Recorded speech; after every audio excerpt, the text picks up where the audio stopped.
an evening and celebrating Aaron Swartz's birthday. Woohoo!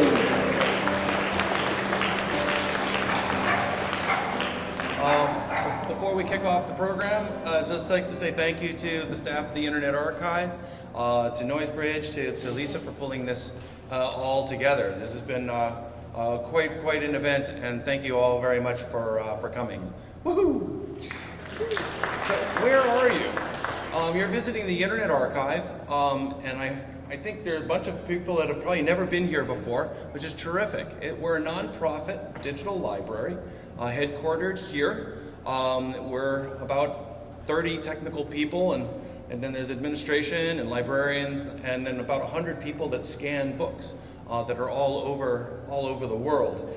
We're probably best known for the Wayback Machine, but we also have books, music, video, and do very interesting things. If you turn around and see the machines in the back that are blinking, those are actually servers in the primary copy of the Internet Archive. Across the back wall there's about 6 petabytes of data that are being served to the internet now over a dark fiber, which we figured out how to get 50 gigabits per second over, to serve to the internet world for free. We think of ourselves in some sense as a home for the commons.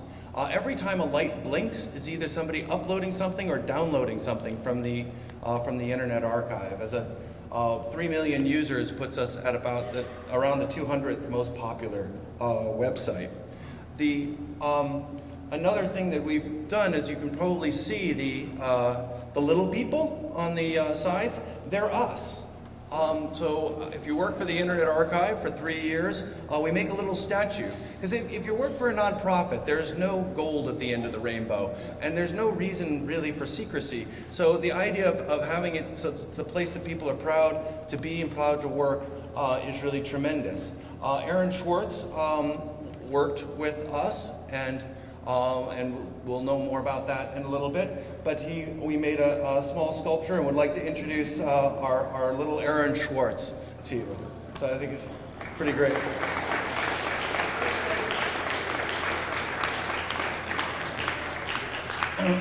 Earlier this week, one of the dreams or nightmares that librarians have is fire. And the Internet Archive had a fire in our scanning center.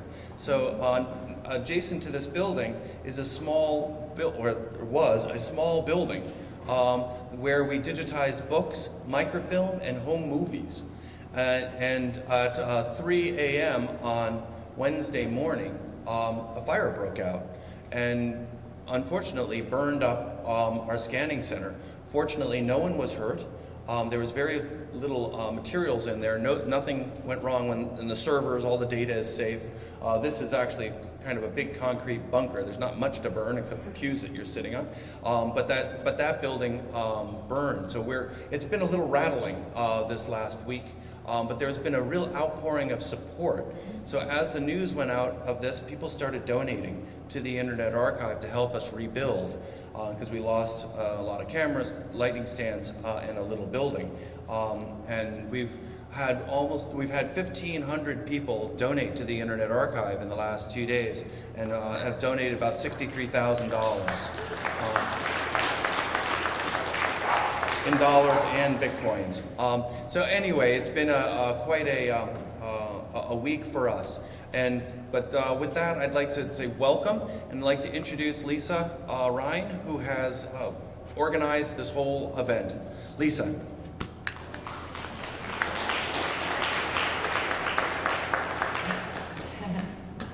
Thank you very much, and I want to thank Brewster and the whole staff of the Internet Archive for all the help they've given me in making this event possible. We gather here tonight to celebrate the life and legacy of Aaron Swartz. Today, November 8th, 2013, would have been Aaron's 27th birthday. It will be just the first of many Aaron Swartz days to come. This year's focus is on an international hackathon going on in over 18 cities all over the world. Amsterdam, Austin, Bangalore, Berlin, Boston, Brisbane, Buenos Aires, Chicago, Houston, Kathmandu, Magdeburg, Malaga, Mexico City, New Paltz, New York, Santiago, Seattle, San Francisco, and Zagreb. So let's hear it for all the hackathons. We're here to look forward at some examples of work being done that Aaron inspired, and also to take a look at the latest version of projects, some of the projects that he started personally, including Secure Drop, which has recently been taken over by the Freedom of the Press Foundation. We'll be hearing from both Garrett Robinson, Garrett Robinson, the lead developer, and also James Dolan, who's the project maintainer and who's actually at the Freedom of the Press Foundation. And this is a very important program to exist in terms of what I learned a lot from Daniel Ellsberg a few weeks ago when he was speaking here, in terms of how journalists these days basically cannot guarantee any sort of anonymity to any of their sources because their email could be accessed by the government either through legal or illegal means. So we really need things like Secure Drop to be able to even have a functioning press anymore. And we're also going to hear from Paul Sawaya, who is reformatting Aaron's writings, and Virgil Griffiths, who is working on Tor to Web, which is another application that was originally started by Aaron.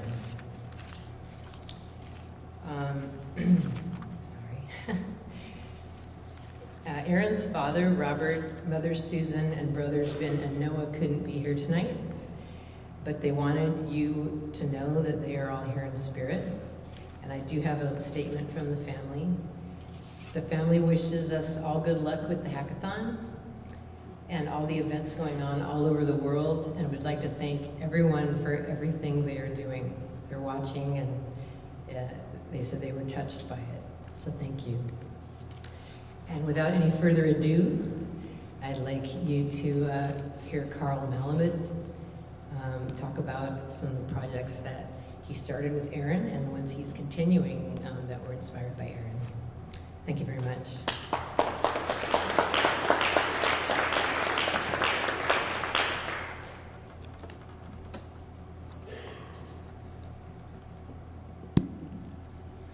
Thank you, Lisa Ryan, for organizing this program tonight, and thank you to all the people, including Noah Swartz, who have organized these hackathons in memory of Aaron in over 20 locations around the world.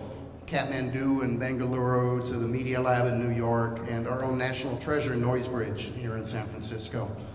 I want to talk briefly about toxic data, about when hacking might take more than a weekend. I've had a pretty simplistic job for over 20 years. I copy public data from one location to another. Perhaps the data is transformed maybe from a scan to an HTML file.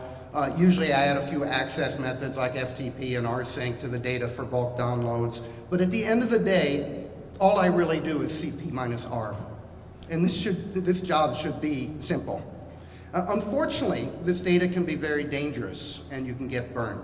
The example I want to use tonight is the project I've been working on for the last few years. But there are many other examples besides that one, which is publishing the law.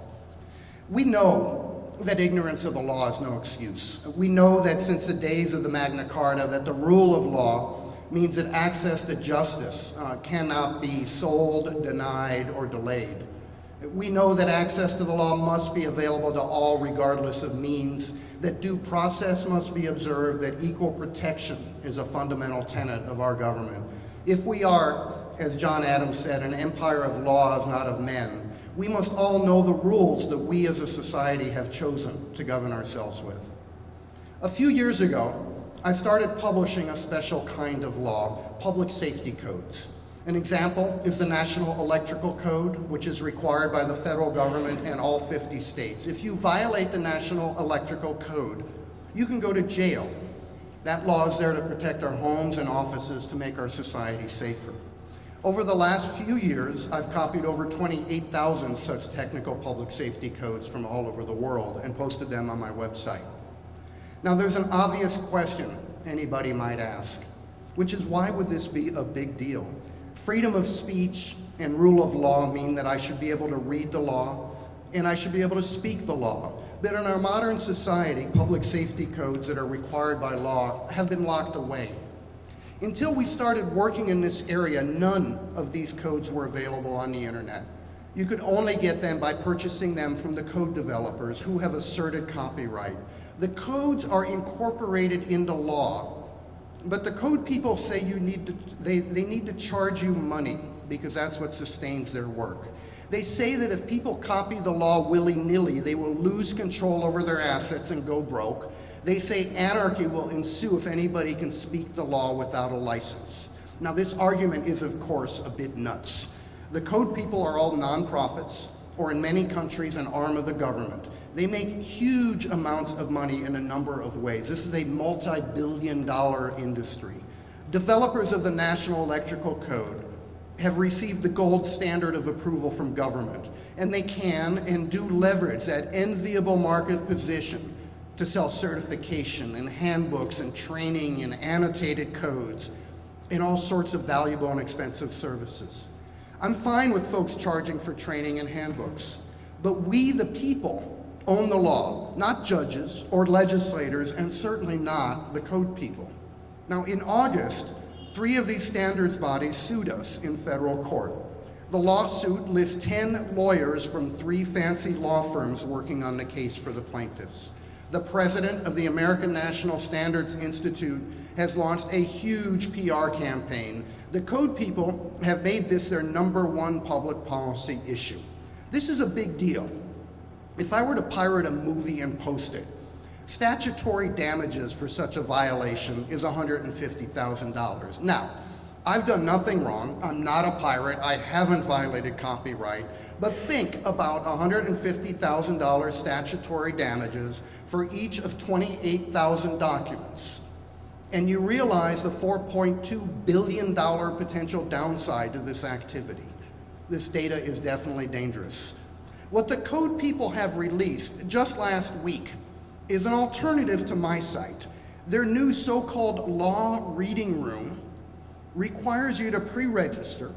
You have to install a PDF DRM plugin on your computer. They will monitor your usage, and you will be able to see the standard but not print, copy, save, or take a screen dump.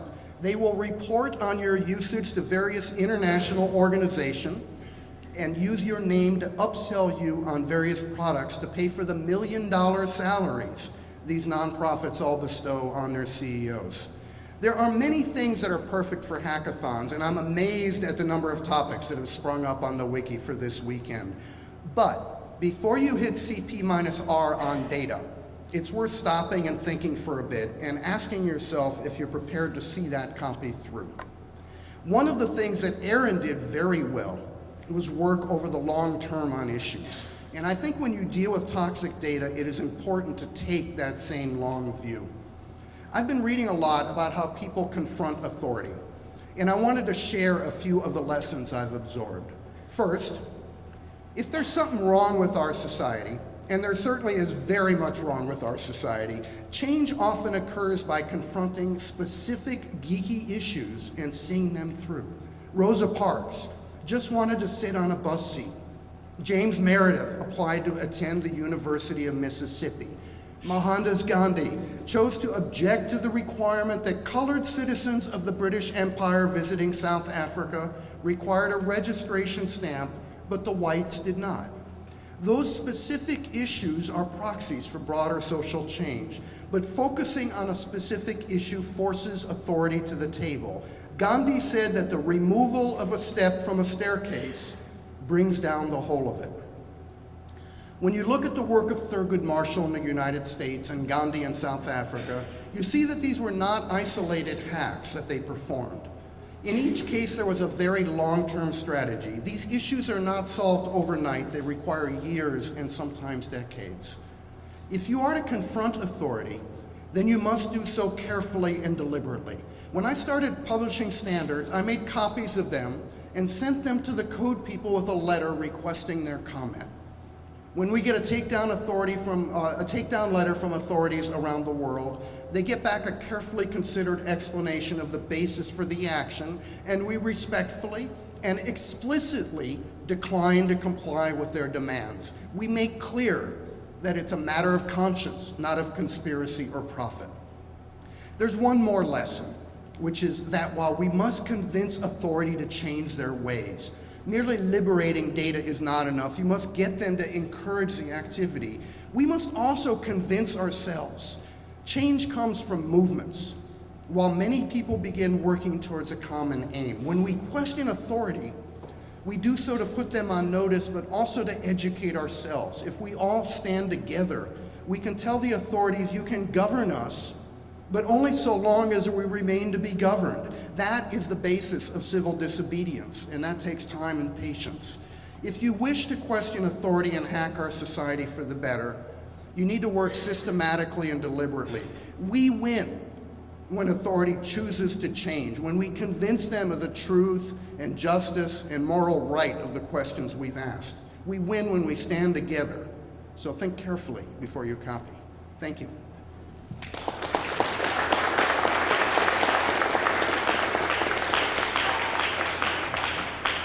Hi, everybody. I'm Cindy Cohen. I'm the legal director of the Electronic Frontier Foundation.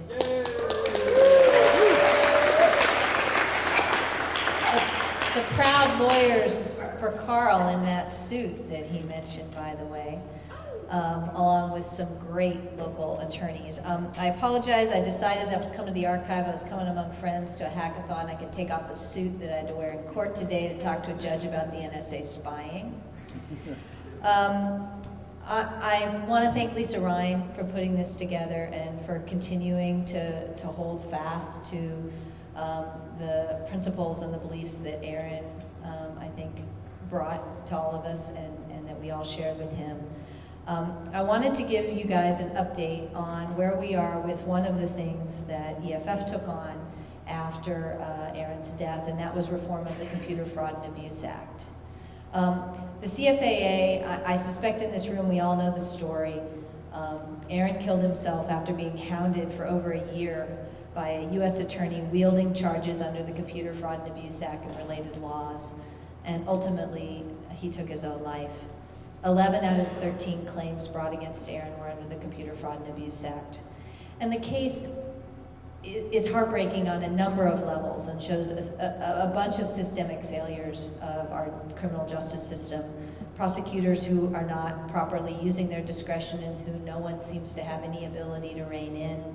A law that doesn't fit with today's technical realities of network technologies and has massively overbroad penalties. The complicity of the Massachusetts Institute of Technology at worst, and at best, the complete indifference of that institution to the fact that it held in its knowledge the keys that could have set Aaron free, or at least could have drastically changed the story for him. The piece of this big story that I felt like EFF lawyers could work on most effectively was trying to fix the Computer Fraud and Abuse Act, because it's a law that has bothered us for a long time. The law was originally envisioned to stop computer intrusions, the digital equivalent of breaking and entering, but it has a very vague language. It turns a criminal liability on exceeding authorized access. And so it morphed from a don't break and enter to a don't do anything we want you to do statute, shifting from the idea of getting access to something you aren't authorized to supposed to have access to getting access to something in a way that someone doesn't want you to have access to it. We know that it harms security research in issues ranging from the safety of our medical devices to the safety of our voting machines to the safety of our cars to how we're being tracked as we go online. Security research is hampered by the Computer Fraud and Abuse Act because to figure out all of those things, you may need to exceed authorized access in a device to find out whether that device is working for you or against you. We know that the Computer Fraud and Abuse Act is used to harm innovation. We have a growing list at EFF of technologies that we don't have right now because Computer Fraud and Abuse Act charges have stopped them, ranging from a social networking dashboard that lets you log into a bunch of accounts at the same time, to a simple map that helps you when you're on Craigslist figure out where that apartment actually is, to technologies that are significantly more sophisticated than that. We know the Computer Fraud and Abuse Act harms innovation just as it harms security research. And of course, it has massive penalties such that it harmed very much our dear friend Aaron. So EFF looked at the Computer Fraud and Abuse Act, and we said that we needed to fix 3 things for the Computer Fraud and Abuse Act to be better. The first is to fix this idea that if you violate a terms of service or a contractual obligation, that you could somehow violate the criminal law. We did a little research and we discovered that actually you're not supposed to look at the website for 17 magazine unless you're 18. Violating the terms of service could put you in jail for that. There's a great quote from a Ninth Circuit judge who, as it turned out, had an interesting connection to Aaron, a judge named Kaczynski, the chief judge of the Ninth Circuit, who wrote, if you say on Craigslist that you're tall, dark, and handsome when you're really short and homely, you could land a handsome orange jumpsuit. It's ridiculous to think that a contractual obligation could create criminal downside, certainly in a world of terms of service and end-user license agreements that everybody clicks through and nobody reads. The Ninth Circuit, in the decision that I just referenced called Noisel, and the Fourth Circuit have said you can't do this based on contracts, but one of the things we wanted to do with the Computer Fraud and Abuse Act was make that the law of the land everywhere. That there shouldn't be any criminal penalties for violating the fine print on a website. The second thing that we wanted to do was to try to fix the problem of circumventing a technological barrier, that when you change your MAC address in order to jump on that website or change your IP address in order to get on a network that's kicked you off because you're at the airport and that network is always really flaky, that doesn't violate the criminal law either. And that when you do things like maybe crawl the internet, say as an early Google did, despite the fact that you might violate cross over some technological boundaries, you're not violating the Computer Fraud and Abuse Act. And the third thing that we wanted to do was we wanted to fix the penalty scheme. And in some ways that's the most important thing, because the size of the hammer that the prosecutor had against Aaron was a huge part of the pressure on him. The Computer Fraud and Abuse Act has very bad penalties, and it also stacks them in ways that are very troubling. And so we wanted to fix that scheme a little bit. As those of you who've been following this story may know, a local representative, Zoe Lofgren of San Jose, stepped up and said she wanted to help us fix the Computer Fraud and Abuse Act. And in a very intense couple of months of negotiation last spring, we ultimately were able to get her, along with Senator Wyden and Representative Sensenbrenner, to introduce a bipartisan bill called Aaron's Law that addresses 2 of the 3 things that we thought needed to be fixed. The technological fix was just too hard to explain to congressional staffers, I have to tell you.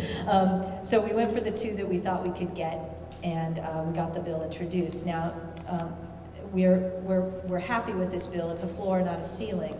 But it is a good start. Where are we with the bill? Well, the headwinds have been rough. We decided to launch this fix at a time when Congress was poised to make the Computer Fraud and Abuse Act even worse. And while we were trying to figure out the best way to fix it, there was actually floated in the House a bill that would increase the penalties, codify that violating a terms of service is absolutely a criminal offense, and otherwise make the law much worse. And we were able to muster, thanks to a lot of you, some support to kill that bad proposal and to get our good proposal introduced. But those people who wanted to make the Computer Fraud and Abuse Act worse, they're still in Congress and they haven't gone away. Sadly, one of the biggest obstacles that we face are the tech companies. Leading the tech companies is Oracle, which has firmly lobbied against fixing the Computer Fraud and Abuse Act. But worse, from my perspective, are the companies like Google, who haven't said a word, who the most they will say is that they don't want to actively oppose it, but who won't lift a finger to try to help pass it. This is a company that was built full of hackers, is full of hackers, and I suspect some are in the audience tonight. I think it's shameful that a company that claims to be of our ethos won't help us fix the law that killed one of our own.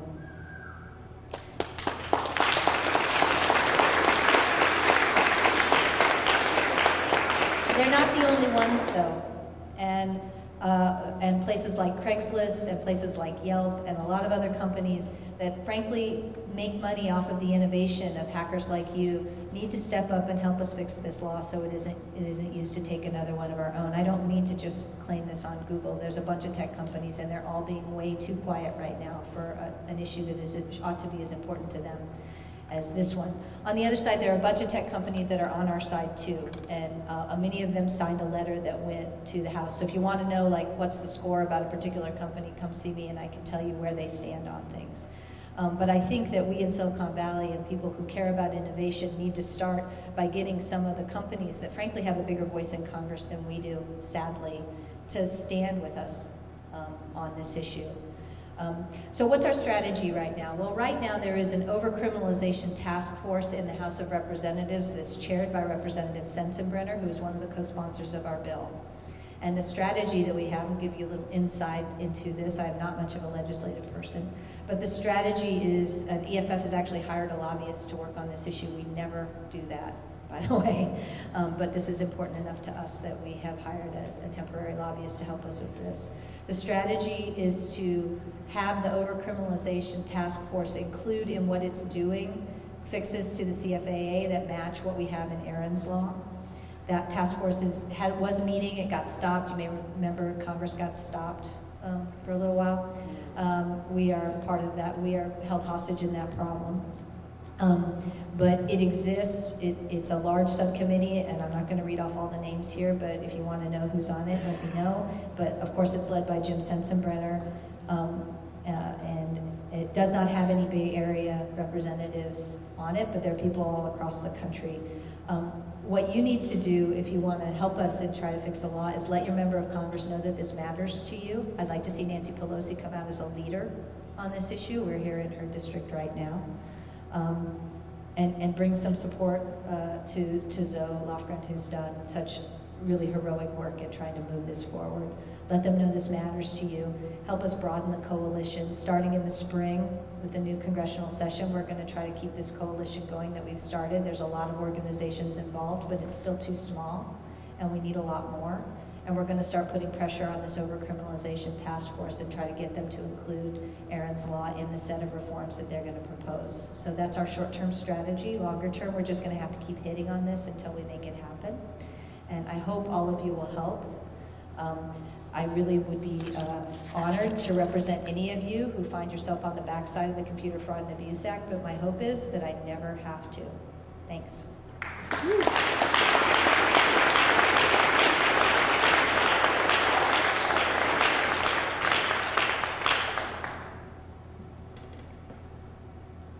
Hi, I'm Kevin Polson. I'm the investigations editor at Wired, and I'm going to update you briefly on the efforts to obtain access to the government's files on Aaron.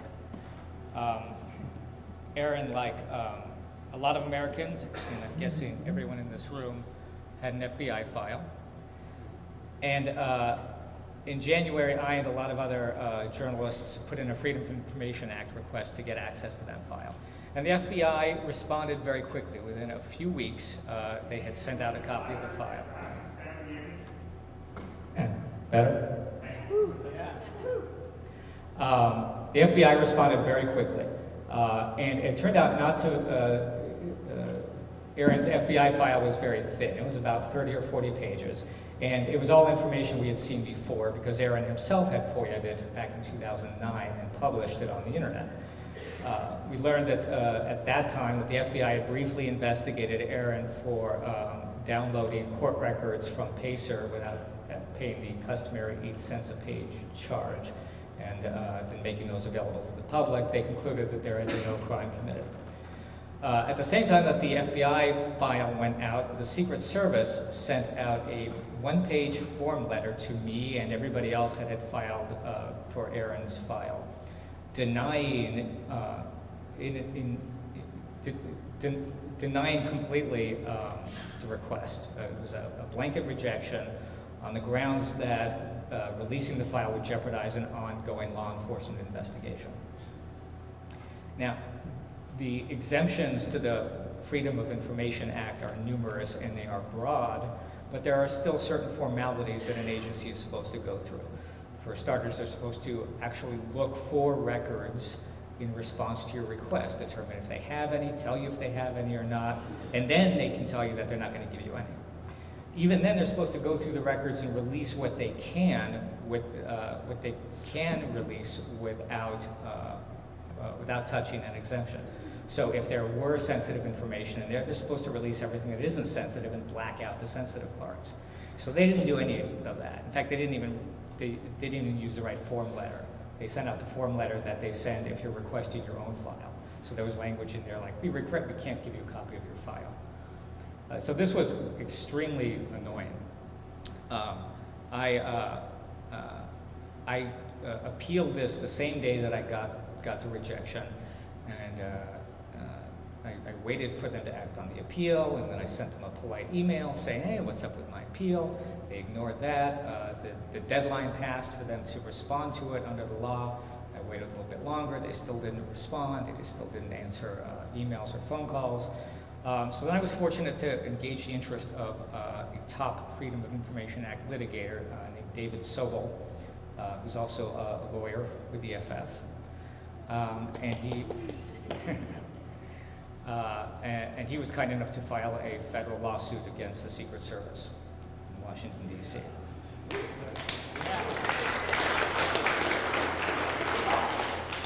So that got their attention. Not right away. They actually missed the deadline for responding to the lawsuit, but eventually they did respond. They admitted that their initial grounds for rejecting the FOIA were completely unfounded. And then they went and they started looking to see if they had files on Aaron, and of course they did. So the lawsuit has proceeded. The judge in the case ordered the Secret Service to immediately start rolling out files as they went through them and made whatever redactions they thought they were entitled to. And we got about 100 pages out of the Secret Service. And around that time, MIT and JSTOR, which owned the database from which Aaron had downloaded these academic articles, got wind of this, and they brought in some New York law firms who filed to intervene in the FOIA case. Their concerns are that the Department of Homeland Security might not adequately redact the documents, and the names of JSTOR or MIT personnel might get through, or information that would make it easy to identify those names, and anonymous or somebody will take retribution on these people. So I was not persuaded by that argument personally. I've never seen the government, I've never had occasion to fault the government for not redacting enough, let's put it that way. But, okay, I mean, the truth is we're not entitled to names, the names of third parties can be redacted under the FOIA. So after a lengthy negotiation, we just recently reached a process by which JSTOR and FOIA get to see each tranche of documents that the government is prepared to release, and then they can propose to the government additional redactions. If the government acts on those redactions, we can challenge them in court under the same terms as any of the government's own redactions, which are likely to be plentiful. So there's a strict timeline that MIT and JSTOR have to abide by, as well as the government, for bundles of documents of 250 pages or less. They have 5 days to register any complaints. For anything larger, they have 10 days. So that process has begun. I received this week an additional 26 pages. We've now gotten a total of 130. They're all on the internet. You find them through wired.com.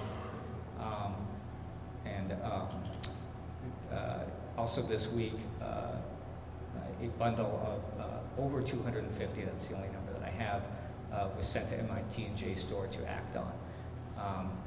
We know We know in all there are some 20,000 pages of Secret Service documents involved.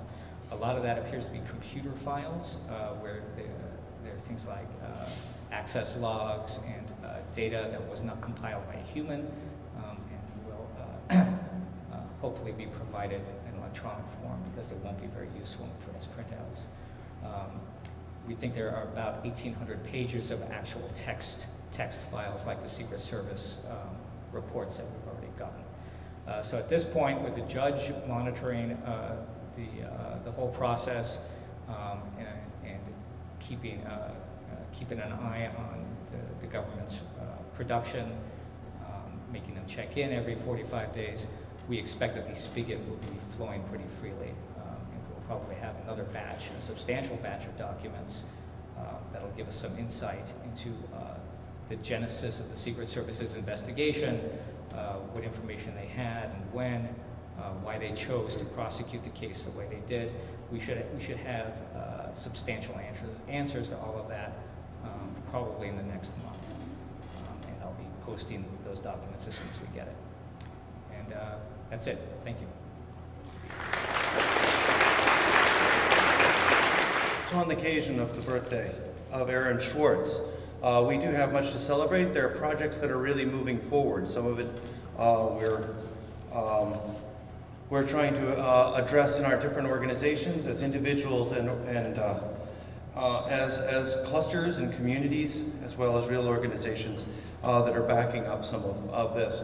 But in the meantime, we've also got some new news in this last year, really from Edward Snowden. And thank you to Edward Snowden for going and exposing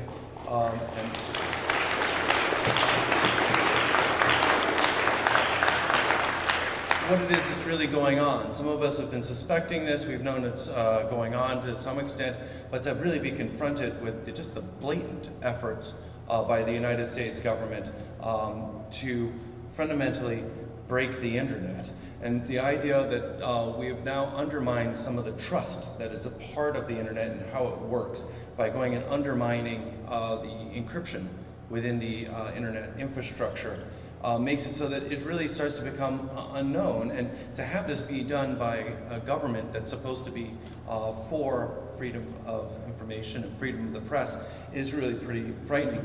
But another hero in our sphere, Bruce Schneier, I think had a publication. He's one of the top computer security researchers.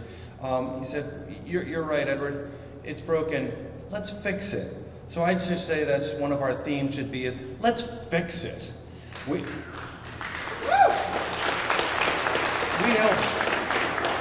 helped build this thing, and we built it with a set of assumptions, and some of those assumptions have been violated, and as good engineers, we go out and fix things.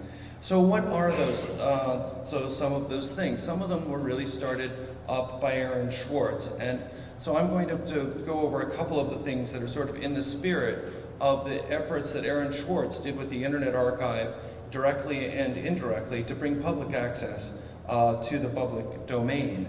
Our internet should be safe and it should be open.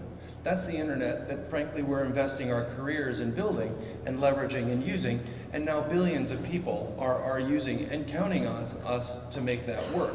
But what does safe mean? I would say one of the key ones is reader privacy, is to make it so that you can actually go and read things on the internet without always having to look over your shoulder. So the idea of having somebody always know what it is you're doing, whether it's corporations or governments, is a little frightening. So let's move forward in the whole area of reader privacy, that's an important characteristic of our open internet. The Internet Archive has, again, worked with Aaron both directly and in spirit on some of these things to try to protect our users. The Internet Archive does something fairly, I think, unusual, is we don't keep the IP addresses of the people reading things on the Internet Archive. You can download books, music, video, look at old web pages, and we specifically don't keep the IP addresses. We hash them with a one-way hash that we change every day so that we can do counts of how many users are here, but we don't know where they are, we don't know who they are, and it can't be, or we try very hard to have it not be figured out. Also, national security letters. These things are these nasty things that were part of the Patriot Act, where a government official can go, without any court order, can go and demand information from a company or a library or organization, demand information that they have to give over and never tell anybody that it's ever happened. So the Internet Archive received one of these things from the FBI, where they came to our front door and our office manager said, huh?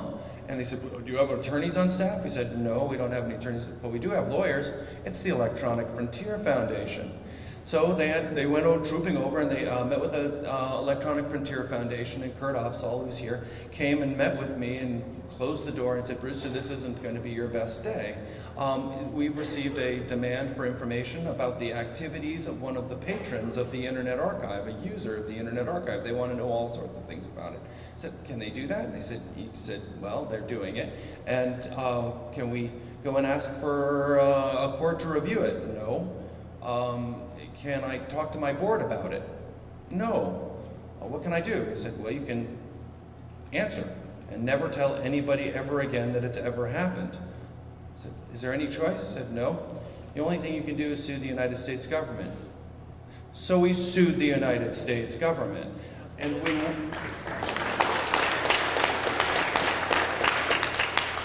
pro bono from support from Electronic Frontier Foundation and the ACLU, and I learned another reason why you should donate to these organizations.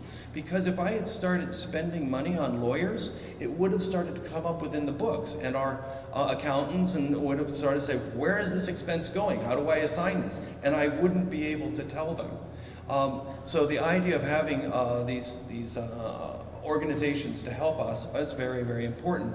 Well, we were able to they didn't actually need the information as much as they want. They really wanted to keep their law and not have it be challenged. The only way that we would let them off the hook, though, is if we could publish a cookbook of all of the documents with redactions of who they were looking for and post them on the internet to be a cookbook for other people to see.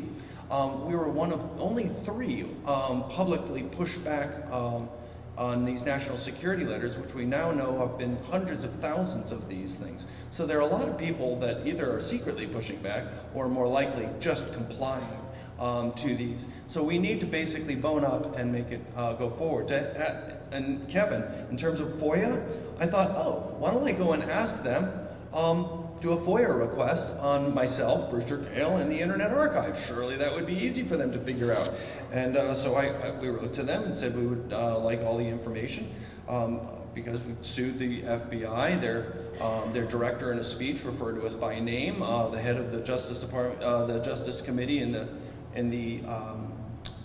the Senate had gone and requested information, saying basically, what the hell are you doing by going and demanding information from a library? And they wrote back very quickly saying, never heard of you. Don't have anything on you. Nope, nothing. What? So I wrote back, said, you gotta be kidding. And they said, nope. They wrote back again, nope, we've searched, can't find anything about you.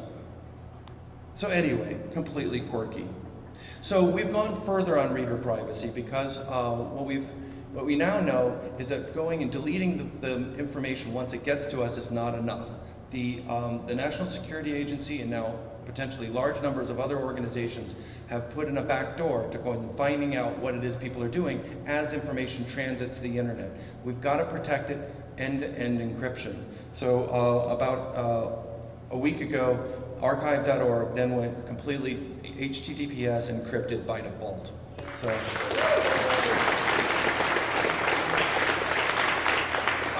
I did a little script to go and check the top 1,000 websites according to Alexa. How many of the top 1,000 websites are HTTPS by default? In other words, do they redirect to HTTPS as you go to their home page? And it's only 54 of them. I think we should do a concerted effort to have HTTPS everywhere by going and having HTTPS by default for the top 1,000 websites and get this done. I think this is completely doable, and I think we can do this.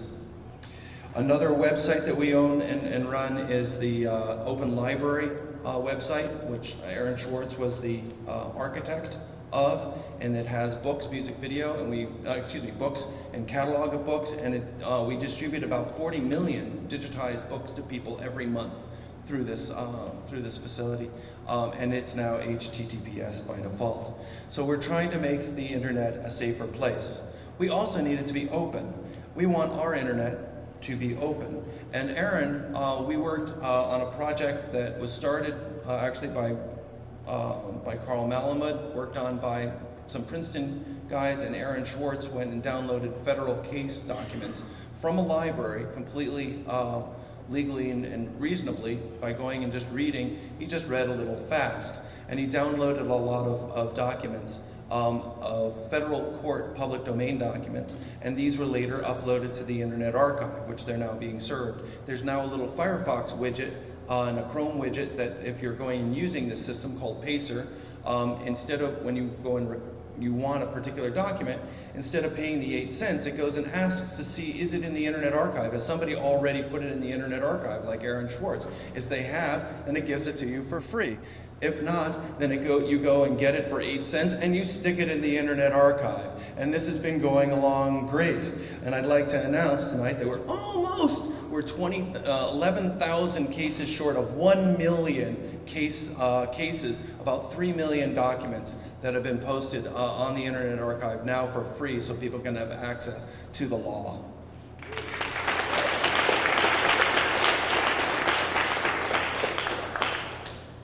Journal literature is another area that he worked on and actually was a real problem. The idea of reading in the library too fast, it should not be a crime. The idea of going and having computers help with your research should not be a crime. So Aaron was downloading journal literature. We don't know exactly what he was going to do with it, but it was within the realm of what it is current computer people do. It's how things work. And the idea of a nonprofit library, JSTOR, going and making enough of a hoo-ha about this to go and get MIT to call the cops is really a problem. And the idea of having databases, single databases controlling whole media types is just not the way to have a society that functions. So the Internet Archive and many people, and we're interested in working with more, are working to go and build bulk data sets of journal literature. And by working with actually JSTOR with their older materials, but also with Archive with an X, and we're looking to work with Public Library of Science and other people that might be interested in helping work on some of these scripts to go and upload them to the Internet Archive. We just crossed over 1 million journal articles available in bulk for free.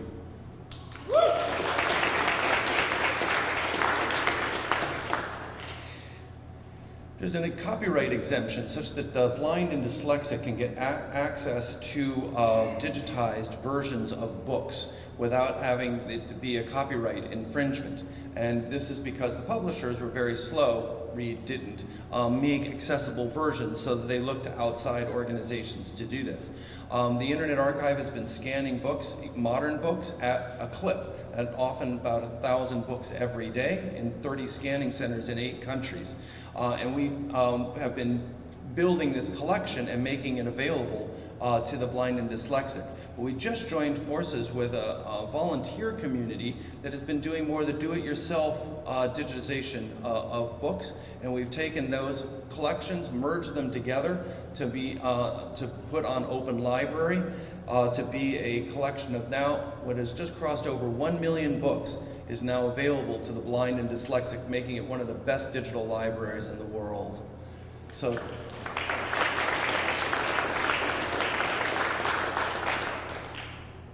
We're continuing to support, and we could use real help in extending an open source GitHub-based website called Open Library.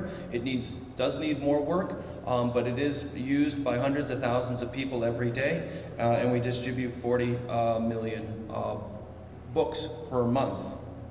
And lastly, what Aaron was doing by having computers aid research is absolutely critical. The idea of JSTOR causing one of our friends and colleagues to be pursued endlessly, and now we find out that they're still causing troubles, isn't good enough. So the Internet Archive's approach is to make things available in bulk with APIs. So if you want to go and take 10 books, 100 books, 1,000 books, 10,000 books, 100,000 books, 1,000,000 books, please do. Hoover it down, play with it, do unbelievably cool things. We have APIs to be able to make this easier, and let's go and build a new world. Closing, let's celebrate openness. Thank you, Aaron. My name is Jan, and I am the main organizer for the worldwide Aaron Swartz Memorial Hackathons. I want to take a few minutes and explain how the hackathon started and what we hope to accomplish this time. So Aaron was a hacker and an activist and a friend of many of ours. And when he died, I think a lot of us felt a sense of hopelessness. We definitely felt like we had lost something. Maybe some of us felt like we had suffered a defeat. In the days following his death, I received multiple invitations to memorial events. But I felt like Aaron would have wanted us to do something more. He would have wanted us to continue the work that he started.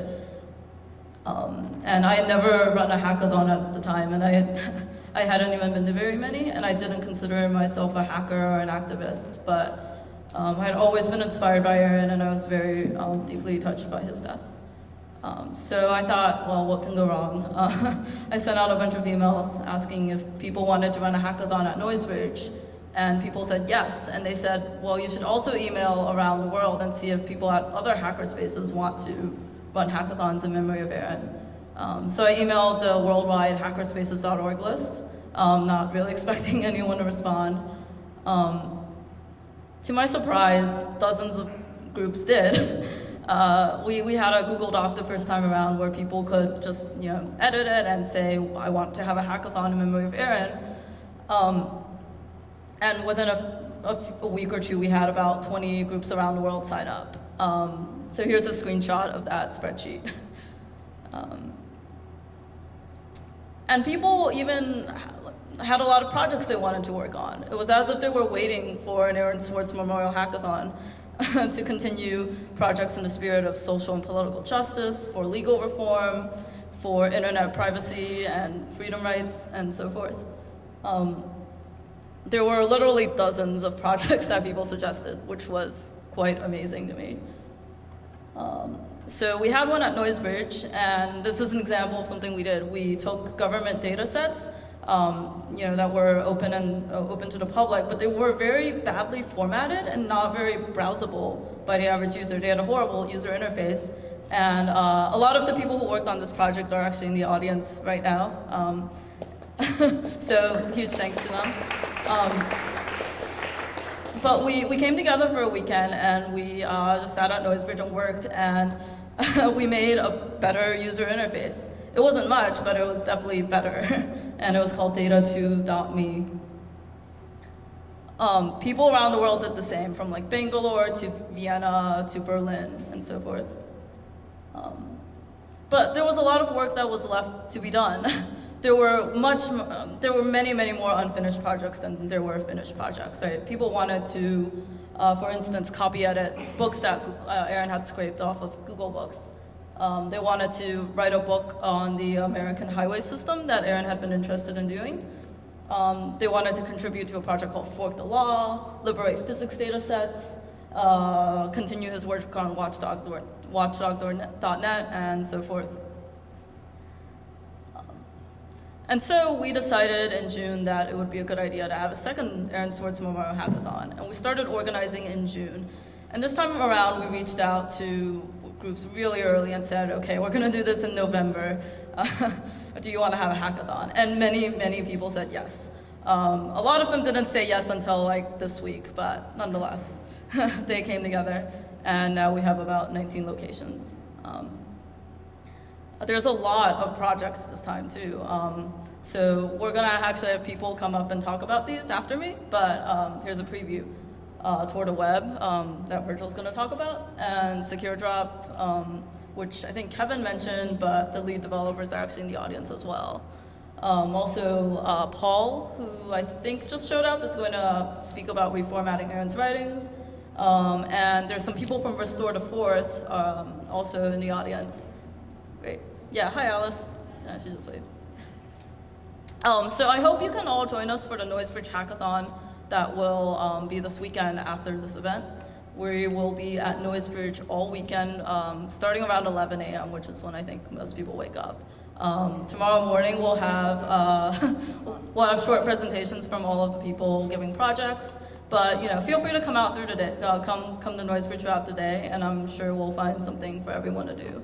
One of the things that I admired the most about Aaron was that he never seemed like he was powerless, right? Like he said that there's these things wrong about the internet, about the way people are treated in our society, and I have the power to fix that. And what I hope everyone will get out of this hackathon is that they also have the power to fix these things. Cool. So I hope to see you this weekend. Thanks. Hey guys, my name is Garrett. And I'm James. I started working at Freedom of Press Foundation. at the beginning of the week. I also worked towards the beginning with the part of the Dead Drop project with Aaron, and have been part of it in different roles since then.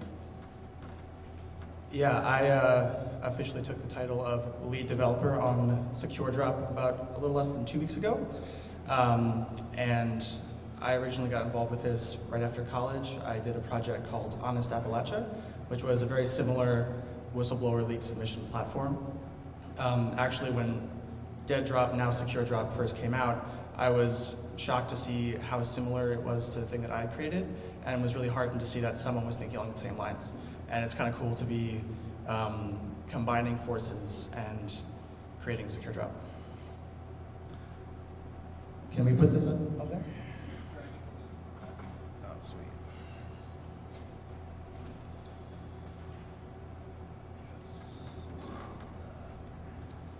So the impetus behind Secure Drop is we want to restore the balance between governments and journalists who want to communicate with anonymous sources. Historically, the US has had really strong press freedoms, and this is essential for a functioning democracy, the fourth estate. For a long time, it's been considered very difficult to compel journalists to give information about their sources. This is essential so sources will come to journalists and give them information that benefits the public interest. But recently, we found out that you no longer need to compel a journalist to give up information about their sources. Just in the past year, we've seen the DOJ collecting AP reporters' phone records, and pretty much everything Edward Snowden has released would give a source trying to talk to a journalist pause if they wanted to do it online. Also, the Obama administration's continuing effort to jail and prosecute whistleblowers is extremely chilling. So the idea that Aaron originally had was that we can create the ideal journalist-source relationship with cryptography. We can create a Tor hidden service, which is basically the equivalent of a parking garage in Washington, D.C. But crypto is really hard to use. Famously, when Edward Snowden first contacted Glenn Greenwald, he didn't want to talk to Snowden because he didn't want to bother setting up crypto keys to communicate securely. It was just too hard, in his words. And that's not his fault. It is very difficult to do. It should be easier, and that's the goal of Secure Drop. So as most people are probably aware, the little background on where we're at right now, the New Yorker went live with their instance of, at the time, Dead Drop, now Secure Drop, called Strongbox. Freedom of Press recently took over the project, and as I said, I'm working full-time as the maintainer now. We also have Forbes that went live with their instance, SafeSource. There are also some other organizations in Eastern Europe, like Balkan Leaks, that have gone live in the last week or two. And we have quite a few other organizations that are interested in going live in the short term that we're going to be working on. So we're all very happy about that. Do a demo? Yeah, so we have a lot of work to do. If you go to our GitHub, you'll see we have an enormous number of open issues. And we're really excited for the hackathon this weekend, so you guys can come and learn more about it and maybe help us. We wanted to show you a demo of the application, and we can kind of talk about what we want to do. So if you're a source, you can go to an address that is on Forbes or the New Yorker, an Onion address over Tor. So you get the Tor browser, you go to the Onion address, and you see this page. So if I was a source, I would go and click Submit Documents.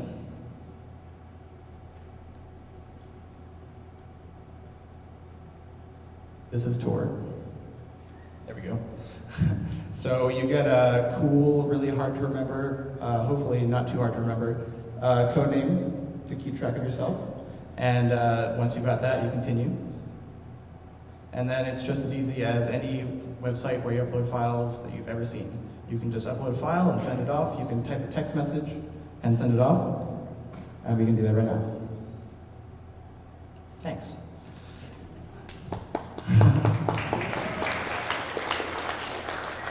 Meanwhile, the journalists are hard at work using their interface. If you refresh the page, they get their own code names that are different from the sources, so they can't even collude to identify each other. And then we get an encrypted copy of the message that we can download. We can't show you the message here, unfortunately, because at this point, for security, you would download it, you would take it to an air-gapped viewing station, and decrypt it with your private GPG key. So for journalists, it's a little harder, but we do a lot of the interface stuff for you. Some things we want to work on, for example, this is a really bare bones interface. We like to make it nicer and easier for journalists to use so they can be more productive. So you could thread messages, sort them, tag them, search them, all kinds of stuff like that. On the source interface, we want to do some stuff with usability, maybe warn them about some common pitfalls like the potential risk of having JavaScript enabled or potentially identifying metadata in documents that they're submitting. So that's just some of the stuff we want to work on, and we would really love to see everybody here come and help us out. So myself, James, Jan, who just spoke, and then Bill, who's here, and Micah, who's not, will all be at Noisebridge all weekend helping people out. So see you there.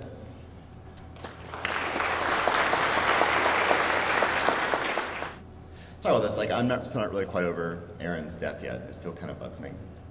But what Jan said was spot on. Aaron actually would not want us to mourn him. In fact, he'd probably actually be puzzled that we would mourn him because he always underestimated his own relevance. So what he wanted us to do instead is to push on and make these good incremental changes. And I mean, incremental things are awesome. I think they're underrated. That's why I'm here, and that's what we're gonna do this weekend. So I'm gonna show you what I want to do. Here's a thing called Tor to Web. Aaron and I actually worked on this for 3-4 years until he died. So I'll show you kind of how it works. Here's kind of the gist. So here's kind of the idea. So it relates upon these Tor hidden services, which are clearly kind of trendy now. Aaron was into them before they were cool. So, but here's kind of the idea. The idea was that when you publish on a Tor hidden service, you're not really talking, you're only talking to very paranoid people like yourself, because almost no one has Tor installed. So the idea was we put a conduit between the Tor darknet and the regular internet, so that when you publish on Tor, you publish to the entire internet. And wouldn't that be exciting? So now instead of talking to your paranoid friends, you're talking to your paranoid friends and everyone else. So here it kind of is. It kind of works. I don't know. I mean, where is it? There we go. Okay. So here's basically the idea. I mean, I'll kind of show you the gist. I mean, basically it's like a. You're not mirrored. Drag it. Oh, I'm not mirrored. Oh, I'm sorry about that. Okay. All right. No. That would have been really confusing for you all. Okay, all right. So here's this website. Right, okay, here it is. And this is the thing we worked on, not that previous screen you were seeing. And so here's basically the gist. Basically, you take your .onion URL, and you just put .torweb.org in it, and you click it, and it kind of waits a while, kind of works most of the time. Oh, yeah, this one works. Oh, good job. Okay, good. And it's not always that good. So, but yeah, so you get the idea. So actually, it's kind of Thomas Paine's Common Sense was actually no, that wasn't it. Actually, some of these actually were originally published. Yeah, the first papers were originally published anonymously. So there's a long historical track record. But anyway, here's basically the gist. Basically, we're trying to do military strength anonymous publishing on the internet. So that's our thing. If you want to see it, you can go to tor.jottit.com. Jottit was another one of Aaron's little toys, and you can kind of see what we're doing here. The main goal is to make Tor to web scale better. We already have like several ways of doing this, and we want to improve the interface. So we're kind of looking for like web people, and if some Unix admins would be cool too. So let's see. So this is one thing. Here's another one. So the other one is called Jottit. I always thought Jottit was really cool. I think Jottit is one of Aaron's creations that's really underrated. So here's basically the gist. You open this page, jottit.com, you type in some stuff in it, you say, I love you all, and you create a site, and poof, you just made a website. And, and it's just so friggin' easy. And let's see, what are the settings here?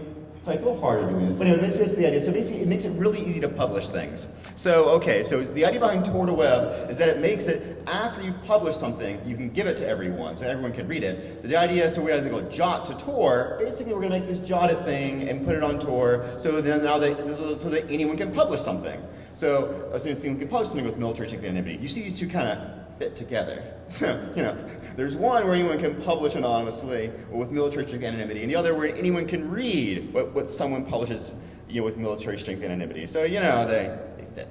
So if anyone wants to do this, come see me. The main people for this are myself and Oliver Day in Boston. Where is he? Is he on? Nope, that's not it. Just go to tor.jottit.com. I thought it was kind of nice to use Jottit to talk about Jottit. So, but anyway, so here's kind of the idea. Here's the current code for Tor to Web. It largely works. It can be improved. And so we actually have the source code for Jottit as well. So just come talk to you about that. That's the deal. And I'll be at Noisebridge all this weekend. And Oliver will be at the Media Lab. Oh yeah, I think the Media Lab. So yeah, so just come chat with us.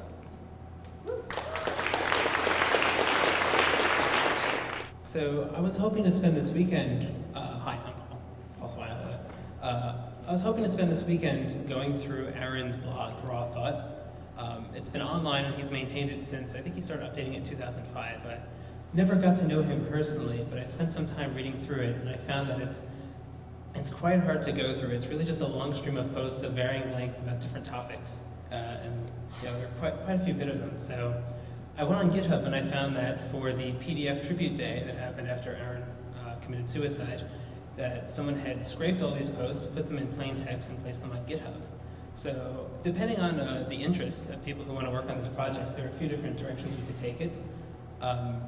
If we have some designers, we could go ahead and try and put together a really nice book, perhaps republish as PDF.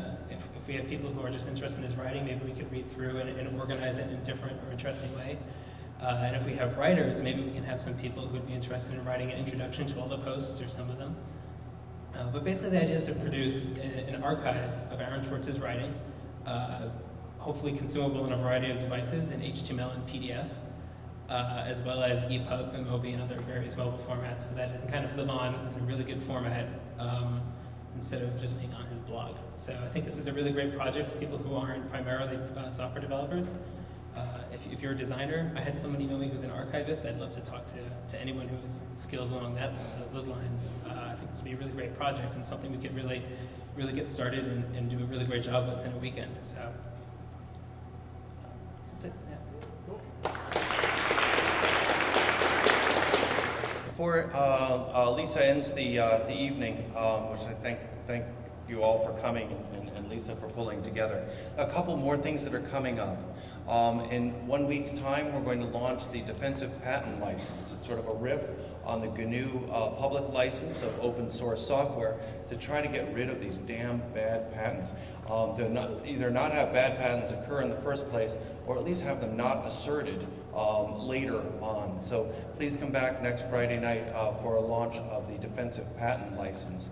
And in December, there's going to be an NSA comedy night here, which I'm pretty excited about. That's December 11th. Is that true?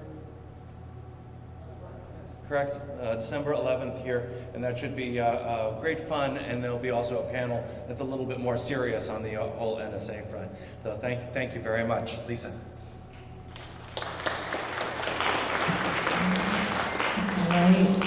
I just wanted to thank you all for coming, and to remind you, you know, what Aaron said in his afterword to Homeland, to paraphrase, with the internet, there's a lot of things we can do if we work together, but it only works if you take part. Thank you very much, and spread the word about the video that will be up soon of everything that happened tonight.